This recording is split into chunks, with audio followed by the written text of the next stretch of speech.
cut. And they said, oh, no, we want that knife. It's the cutting edge. And I said, well, that's not what the knife symbol represents. Well, lo and behold, within a year they were out of business. And they said, you were right, that name, no one wanted to deal with that name. So your name is your frequency. It's very important. And one of the services that we do here at Expansions is I do names and logos, which are very successful for people's businesses. So for this person who asked about their new business, you might want to look into getting a logo and a business name developed by Expansions. And interestingly, too, when we take a look at things in hyperspace, we take a look from all different directions, like Stewart is mentioning, the simple thing about like the knife. But a lot of times business logos, business names, they have double meanings or triple meanings and things that you might not have seen yourself. The same way in your life, the same way that you craft your affirmations, the same way that you're working your way through your prosperity challenges, so to speak. So sometimes you do need an extra boost, an extra look at things, and that's what gives you that aha moment. So again, I want to mention to you that we do in April have our upcoming Wealth and Prosperity Seminar, where we will be giving you 2.5 uninterrupted days totally devoted to you, helping you to understand how to create your wealth and prosperity within your own life. And in addition to Stewart and I, we will also be having Tanya Gabrielle, who is a celebrity numerologist, come and talk to you as well, because number frequencies also make a big difference in your life. And of course, we think of wealth and prosperity, we think of numbers. We want to be sure and bring in the perfect numbers to help add to the mind pattern of the perfect wealth. And so there's going to be a special offering, and this offering will be good only through Friday of this week, which will include our seminar in April as well as Tanya Gabrielle's just before ours. So it's actually 4 full days of prosperity power. More tips like this, things that you can use, practical information. You'll be with a group of like-minded people who enjoy working on themselves, chewing on the issue, getting through it, not just surviving, but surpassing. Now, I have another longer question here, which is actually something everyone should listen to, because I'm sure that you can relate to some of this, what this woman is saying. And she says, I have a question for me and a couple of my friends who are married. How do you stop the people you live with from interjecting their energy into what you are doing and interrupt your financial flow? For instance, a husband who is fearful about being broke, verbalizing what he does not have versus being grateful for what he does have. And a teenager who complains about not having any money when they want to buy a $100 pair of jeans. How do the dynamics of family life interfere, if at all, with one's ability to attract and create wealth? And that's a very good question, and it goes back to what I said in the very beginning. Step number 1, taking responsibility and not blaming other people or using them as an excuse for interfering with your energy flow. Because I want you to remember something else now. Everyone around you reflects you.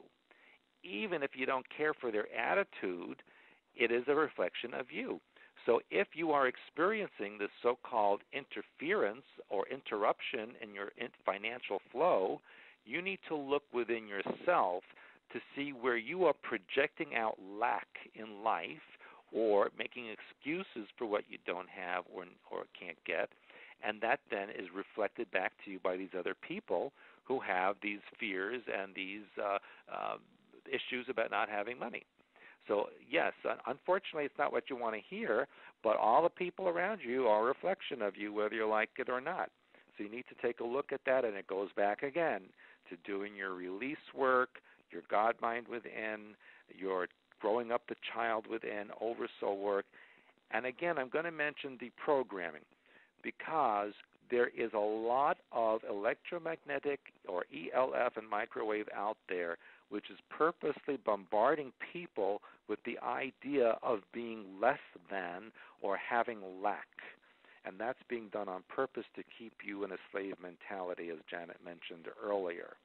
So again, we need to not only do our mental work and release work, but in addition, it's very important now that every single one of us do deprogramming, which is hooked onto the original mind patterns, so that we can eliminate this mask energy that also encourages us to have lack and insecurity.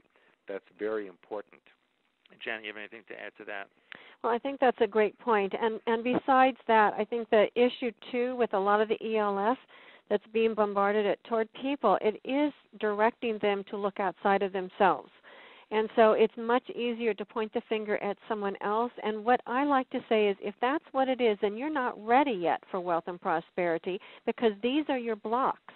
You have to move the blocks first in order to turn into the stepping stone. So you want to go back and see what happened to you most likely in your childhood that you are recreating in your relationships that you now need to work through to open the gateway for wealth and prosperity to come tumbling in. And so it is a process. It can happen overnight, or it might take you some time. The important thing is that you recognize that you are the heart of the matter. It is up to you to change things. And if this is the scenario that's being outpictured by your mind pattern, then it's extremely important that you understand what it is you're outpicturing so that you can go in and correct it. And what makes you feel so good is after you've worked so hard and you've been so challenged to watch things change, to watch the attitudes of people around you change. It absolutely makes you feel like a miracle has happened, because you finally have surpassed. You've finally gone beyond surviving. You've butted through that wall of energy, and you're on the other side. And that's what makes you really have an aha moment. There is nothing like experience. We can sit here, we can tell you these things, but it's something that you have to experience, you have to know, and you have to get it deep inside of yourself. And then you can write down the 7 steps that you got there. It's no longer repeating what we did, but it's doing what you do and doing it well. So with that, I think that, Stewart, do you have any other questions? Well, actually I do, and okay. one which you might be able to help with, because it's about affirmations. And one person writes in, how do they work best? Will they eventually work anyway when you just keep repeating them constantly over and over again over a period of a few months?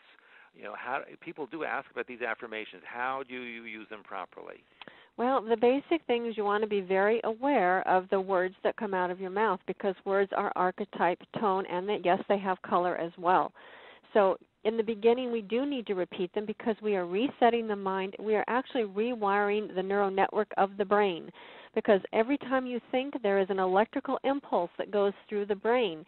And when you try to make, and notice I use the word try, when you try to change and redirect the thought pattern, you are really having to force a new neural network pathway through the brain, the gray matter itself. So that's why it's such a challenge. So in the beginning, yes, over and over and over and over again. It's repetitive, repetitive, repetitive, repetitive until it's ad nauseum. 24/7, over and over, and that's what pushes you through and helps reset and repattern the brain. And once that happens, then you can let up, because it actually exists versus trying to make it happen. Versus working and redirecting the energy itself, you've actually done something on an energetic level which has had a physical effect. Well, another question a person has here is, will a financial situation always get worse or through a shakeout before it gets better? And I would say to that, it doesn't have to be that way, but for some reason it seems to be the way that a lot of people learn. And a lot of that is because you are taking what already exists and you are recreating through destruction. You are destroying what you have built. You are pulling the rug out from underneath your foundation, or whatever type of foundation you have, so that you can build again. So even though it feels like things are getting worse, it really is taking apart what already exists so that you can rearrange and rebuild. So it may feel like it's coming apart, and if that happens to you, you can ask your oversoul and you can say, hey, things are falling apart. Does this mean that now things can come back together in a new and better way? And if so, please redirect me in the new construction. Give me the new affirmations, the new actions, everything that I need to build the life that I want. So if it looks like it's falling apart, it's not necessarily a negative. It is part of the process of moving forward. And, you know, a lot of people really need to get to the rock bottom of their situation before they do anything about it. Absolutely. I've been there a billion times, and, you know, I always work on many different issues at one time, and lots of times I find this happening. But instead of being upset about it because I've been through it so many times, I'm understanding, and I think I wrote about this in one of my newsletters, that I don't call it failure, I call it successful redirection. I am being redirected, and that's okay with me. I am okay being uncomfortable in the midst of my discomfort because I am being redirected, and I know that's a good thing. It takes the most energy when you're turning the boat. And so as I'm turning the boat, I know it's going to be a little rough on me, and I'm okay with that. So that's where people need to understand it's okay to be uncomfortable when you're learning, growing, changing, redirecting, rebuilding, reconstructing, renegotiating your life stream. Hey, why not? And one last question here. Someone writes in, what's the hyperspace symbol for wealth and in what color? And where do you put it or hold it mentally? And so I believe, Janet, don't we have a template for wealth and prosperity on our site? We do, and we also have personalized ones, which will actually get in there and work on your own mind pattern in a very personal way. But either place, it doesn't matter. You just need to start somewhere. So I'm going to encourage all of you to go onto the website, take a look at the Wealth and Prosperity archetype card that we have, consider getting a personalized complex healing archetype for wealth and prosperity. And I am also going to encourage you to come to our April seminar that's going to be taking place, Prosperity Power. It's going to be an amazing, amazing event. This is just the tip of the iceberg, a lot of information in a very short period of time. But we will be sending you the link for those of you who are listening, and therefore it will take you on to where you need to go. And, of course, as Janet knows, over the years, a lot of people write in and say, well, I can't make it to the seminar because I don't have the money to come there. Well, you know, that's part of the lack of and mind pattern of self-sabotage and self-punishment.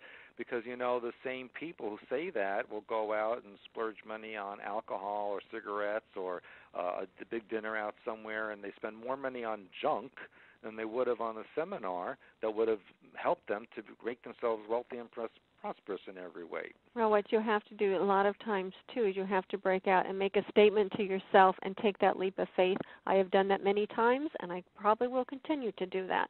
I know at one point when the things were really bad, I thought, well, I need to sell my house, and I thought, no, if I sell my house, I'm going to keep doing it over and over again. So I believe it or not, I took out a loan and I added on to my house, and therefore the mind pattern followed. So I forced the mind pattern open and put it into a whole different perspective, and I'm grateful that I did that. I agree. And, you know, you have to spend money to make money, and that's the secret of the very wealthy out there, is that they just spend the money to make more money. And you have to sometimes take a little bit of a chance with what you have and know that the returns will be very much rewarded to you, because it shows that you're willing to open up the mind pattern, break the old patterns, go out on a limb and get what you need. Okay, well, with that, Stewart, I think that's a good closing point. Again, we will be sending out to all of you links to listen to this again. We will be editing out as much as we can the technical difficulties that we had in the beginning. There will be a link to the April seminar, which was a special offer for these listeners, which will be good through Friday of this week only. So we want you to be sure and check that out, Prosperity Power with Janet and Stewart Swerdlow, as well as celebrity numerologist Tanya Gabrielle. It's a great opportunity to grow with like minds. I myself have grown because of all of you. So I thank you for being out there and helping me surpass my own limitations. I was reading today that it takes students wonderful, awe-inspiring students to make a wonderful teacher. So I think between all of us, we're all learning and growing. So thank you very much again for listening. This is Janet Diane Moria Swerdlow saying goodbye, and Stewart A. Swerdlow wishing you wealth, health, and prosperity. Bye-bye.